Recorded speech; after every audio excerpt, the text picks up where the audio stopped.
एकनाथ शिंदे सारखा दुसरा कुठला आणखीन चांगला चेहरा नाही, एकतर पहिली गोष्ट. आणि मी आपणाला माहिती म्हणून सांगतो की मी पहिल्या वेळी इथे झाले त्याही वेळी सांगितलं होतं, 21 तारखेला सांगितलं होतं त्यावेळी की एकनाथ शिंदे हे पुढचे मुख्यमंत्री असतील. आणि आताही मी 23 तारखेला सांगितलेलं आहे की एकनाथ शिंदेसारखा दुसरा कोणी मुख्यमंत्री होण्या इतके चांगल्या स्तराचा माणूस नाही. ज्या पद्धतीनं हिंदुत्वाला घेऊन त्यांनी चाललेले आहेत, ज्या पद्धतीनं त्यांच्यातले जे लोकांमध्ये आपलेपणाचा जो आपुलकीचा जो भाव आहे तो इतर कुठल्याही आणखीन मुख्यमंत्र्यांकडे नाही आहे. आणि आता त्यांनी जर हे 5 वर्ष जर झाले तर मला असं वाटतं की योगीजींच्या सारखंच त्यांचं काम होईल आणि मोठ्या धडाडीनं या महाराष्ट्रात वैभव फुलवतील एवढा माझा हा विश्वास आहे.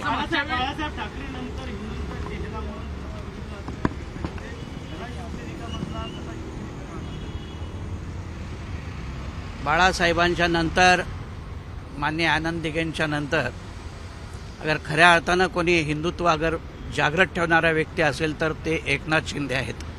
मागच्या वेळी आपण बाकी व्यक्त केलं होतं की कोण मुख्यमंत्री, यावेळी अजून मुख्यमंत्री पदाचा चेहरा अजून जाहीर झाला नाही, काय वाटतं आपल्याला? आणि 5 तारखेला शपथविधी आहे मुंबईत. मला इतकंच वाटतं आहे की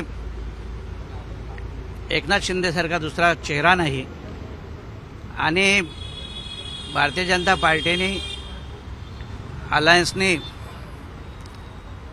परत एकदा एक हिंदुत्व ज्याच्या कर्तृत्वावरती महाराष्ट्रात एवढ्या मोठ्या संख्येनं आज हे दृश्य पाहायला मिळतंय आपल्याला. याच्यापाठी एक चांगल्या हिंदुत्व ज्वलंत हिंदुत्वाचा व्यक्ती, लोकाभिमुख व्यक्ती एकनाथजी शिंदे आहेत आणि मला गर्व आहे की मी त्यांचा गुरु आहे. सर नारा असा दिला होता मोदीने, प्रधानमंत्री दिला होता, का वाटतं पुन्हा पाहिलं गेलं काय सांगितलं मी बसेंगे तो कटेंगे अशा प्रकारच्या ज्या काही घोषणा याच्यामध्ये झाल्या होत्या विधानसभेच्या निवडणुकीमध्ये? नाही, हिंदुत्वाच्या दृष्टीने त्याने ते बोललेलं होतं. हिंदूंनी एक व्हावं.